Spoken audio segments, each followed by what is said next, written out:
Alright, welcome to another Ultimate InDesign Beginner to Advanced course lesson. In this lesson, we'll be learning how to work with images in Adobe InDesign. Learn how to work with images, so we'll be learning how to import images and how to know the right image that we have to use for our document. Okay, so now let's create a new document. And let's choose A4.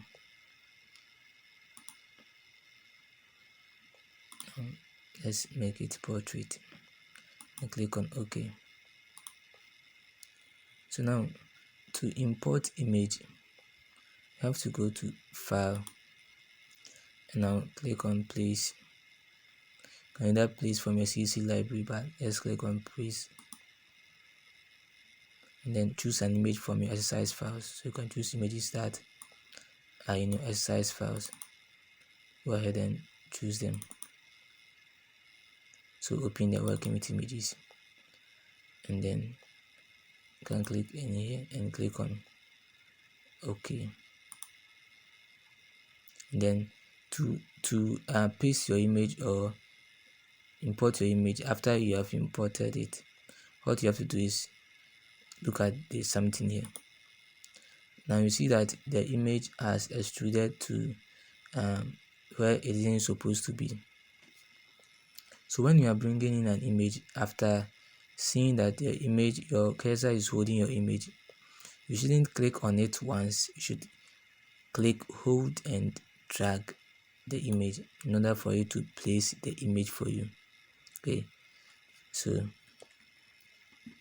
click, hold and hold, drag and select the size of it. Now I told you in the other lessons that when you bring in an image, this is an image, but we have the content, which is the picture you see over here, and we also have the frame of the image. So the blue lines you see here is the what you call the frame. Okay, so to select the image itself, the content, okay, that we use the direct selection to either use these two and click on it to select. So when you see a yellow lines over here or red line over here, it means you have selected the image itself. Okay, so you can either double click and select the image itself, or you come into the menu, you see that the hands will show up, then you click on it. It will show you that you have selected the image itself. Okay, so it's either the selection tool, you double click and it will take you to. So now when you do this, it means that you have done what scale the image itself.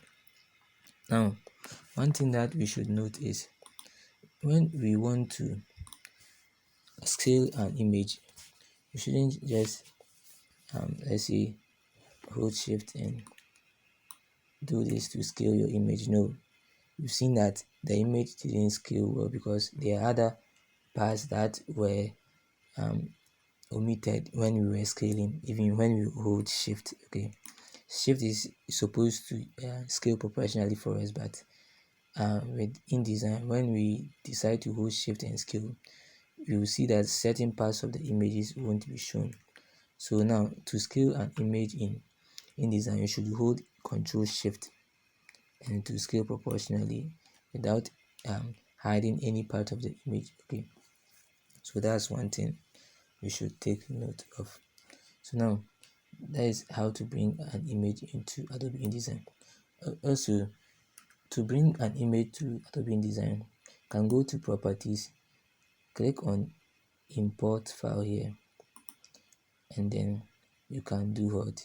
Import your image. Click on Open and then drag to place it. Okay, so that's another way of bringing in what we call your images. Okay, so now you can create what we call, let's say, a frame, rectangular frame right here,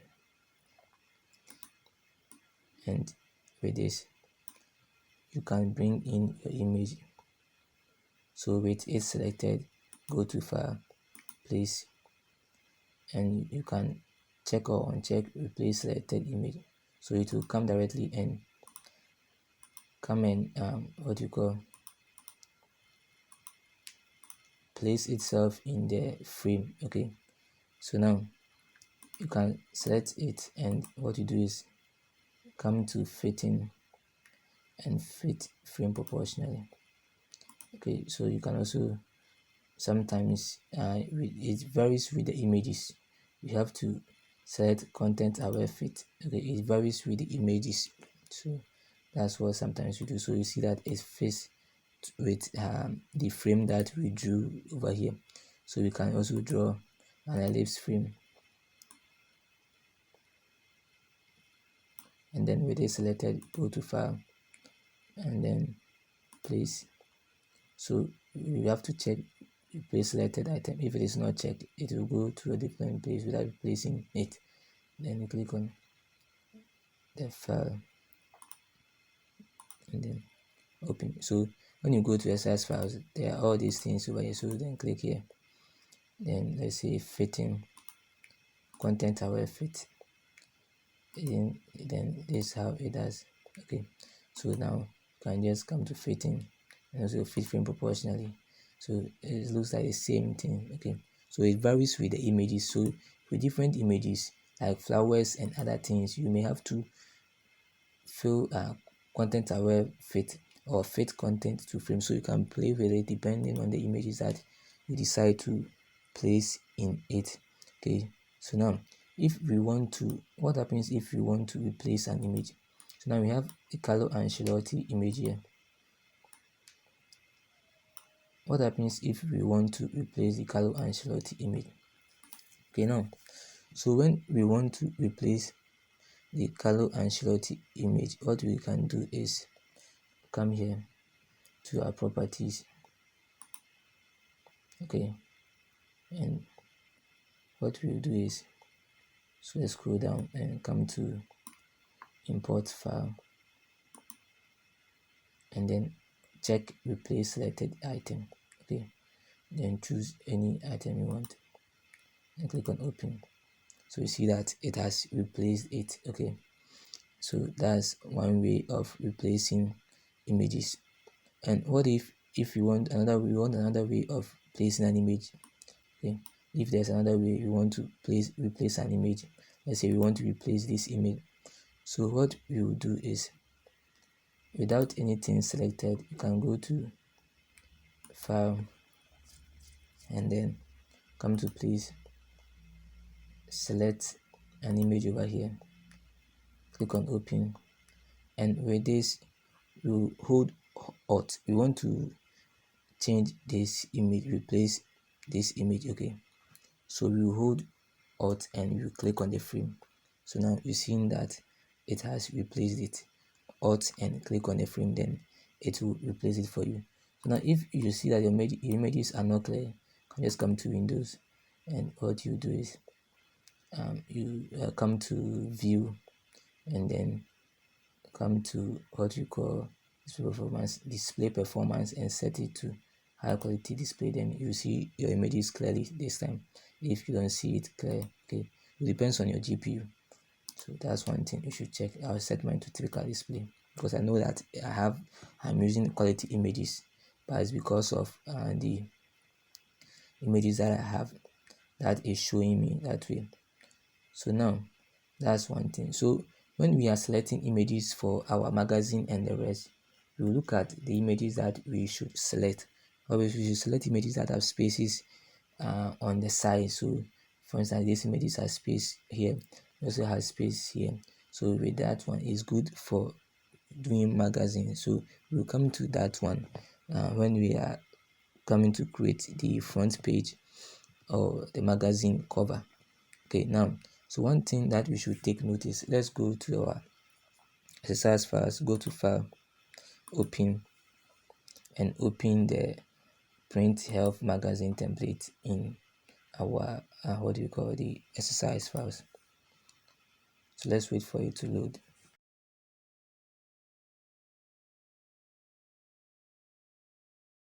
we are coming to talk about what we call links. So this is a magazine, health magazine, and what we want to look at it is what we call links. What are links? Links shows us the images we use in our documents, and also it shows us the info about images. Okay, so now links, we go to Windows and then you check links. So this is how the links shows. Okay, this is how the links shows over here. Now with the links, what one thing we should also check are errors. Now you can see that here we have 24 errors. Let's go back to this place. You can see that here there are what, no errors, meaning we don't have any error in our image. So when you go to links, you see that there now when you click on the image, any image, it shows you the information about the image. So now when you click on this image, you've seen that it shows us the information. Now you can see the name is over here, format JPEG, and it shows us the page that it is on and which color space it is, what, RGB. Now for the quality image, we should most at times check the effective PPI. Okay, effective PPI. Effective PPI shows us the resolution of an image for our image. So when you decide to decrease the size, you see that what happens is that we can get let's say a quality image. Okay, can get a quality image. So now what happens is that we should make sure that at least we have the minimum resolution of our image, or the quality of our image should be 72 up to 72, and the quality is from 300 going, standard 300 going. You can so you check, when you check the effective PPI is like 300, then it means you can use the image. If it's up to 72, you can also use it in your designs. Okay, so now let's go back to printable health magazine. Now let's look at the errors that we are talking about with the links. So now when we come to into the links, any image that is missing, you see that it will show us errors. So now let's look at the errors over here, and let's see yes what errors are they showing for us. Now the only errors that are showing is our text. Okay, so meaning we are missing roboto regular, roboto italically fair. We are missing these fonts, meaning we are not missing any links, which is we are not missing any images. So the images are not missing. But what if we have a missing image? What if we have a missing image? So then it means that we have to check our links and add that image. So when you see that there will be an error with our links if an image is missing.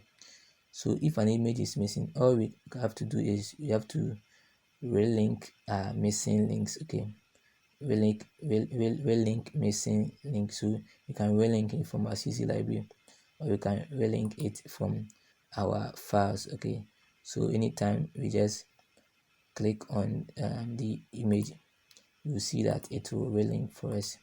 Okay, so that's one thing. If and you see errors over here, go and check it to see whether it is showing your test. Okay, so that's one thing, or links, test or links. Okay, so that's how the links to also works.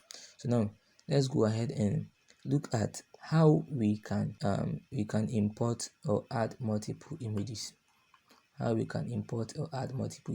go back to this, and then let's add a new page. So let's add new. Let's look at how you can add multiple images. Now to add multiple images, it is very simple. Okay, it is very simple. Use a simple approach in adding images. So now let's go to file, place, and I can select the images. Let's say I want to select, I'll hold control 1 2 3 4 5 6, then I will uncheck, don't check show import options, okay, and then click on OK or open. It changes the image. Now let's see how we can place the image in multiple pages.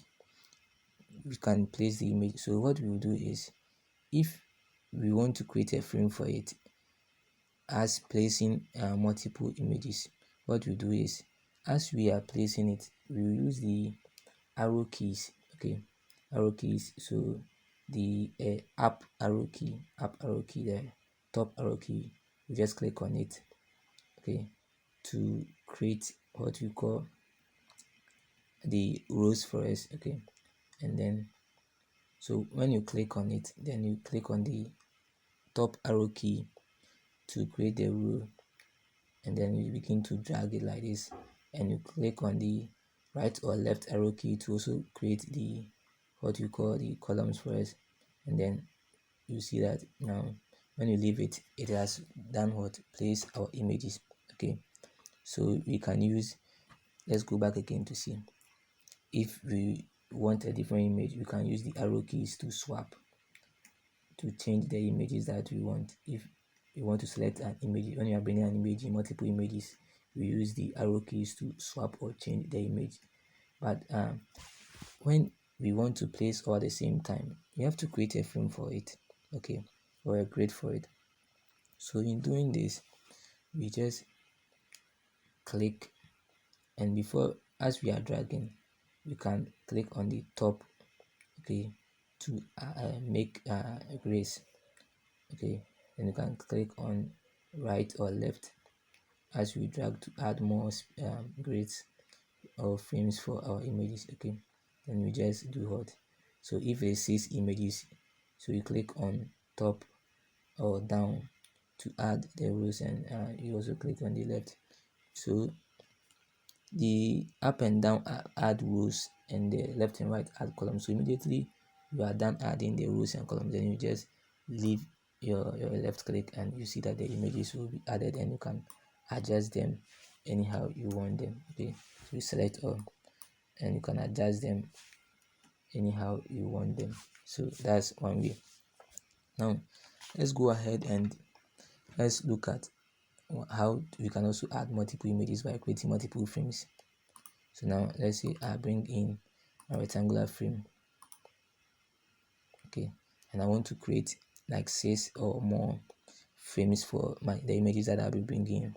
So the moment I right click, or yeah, the moment I click to drag, so when I click to drag, so when I left click, as I'm dragging, then I'll click on the top to add the rows. And if I need another row, I can click on the top again. And then another column, I can also click on the left or right and add a column. Then I'll just leave it like that, and I can do what, go back to my SIS file, the SIS files,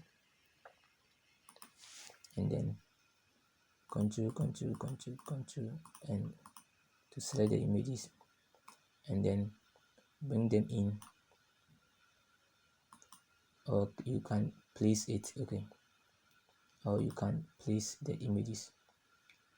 It will be very simple to place it, or you can just drag it and bring them in Adobe InDesign, okay.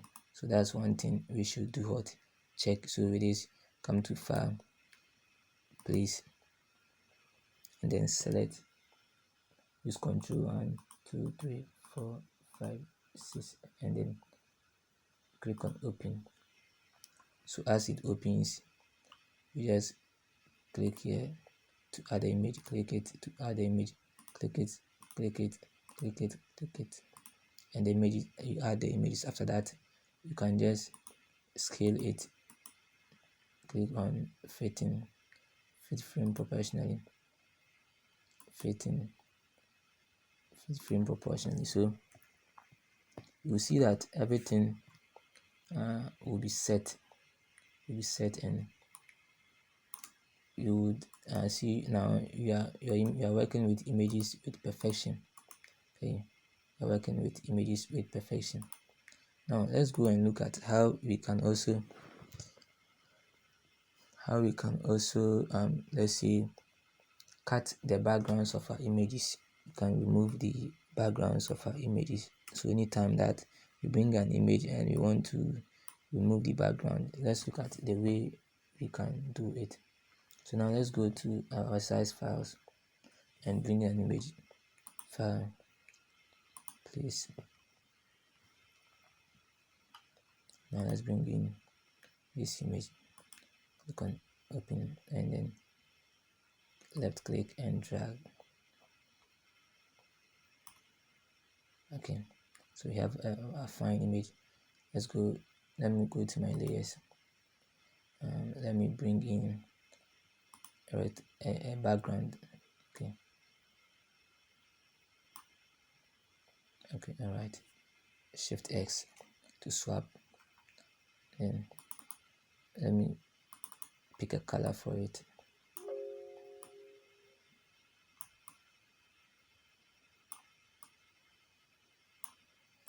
Okay, then what I'll do is I'll take my selection tool, right click, and then I'll go to arrange, send to back.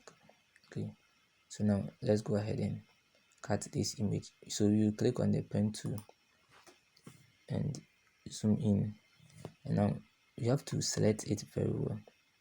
Okay, you have to select it very well so that you won't have troubles, or your images will look better. As usual, you can go into Photoshop and make sure you can just use the pen tool in Photoshop, or you can use automatic way of getting rid of your backgrounds and then bring them into Adobe InDesign. Okay, so Photoshop is more of a composition, and then we bring the designs into Adobe InDesign to make the needed changes or make the necessary layout. So let's use our pen tool to select. So let me go ahead and lock this. Okay, so you want to click on it, and then right here you just drag it. So I won't be selecting it very perfect because I don't want the video to be long, so you should try and make it perfect. Let's get rid of the stroke. Set it to none. Then let's go ahead. So make sure that your selections becomes perfect, and then you don't have any trouble. Okay, if not, you have to go into Photoshop and then do the selections. So make sure that it is very perfect.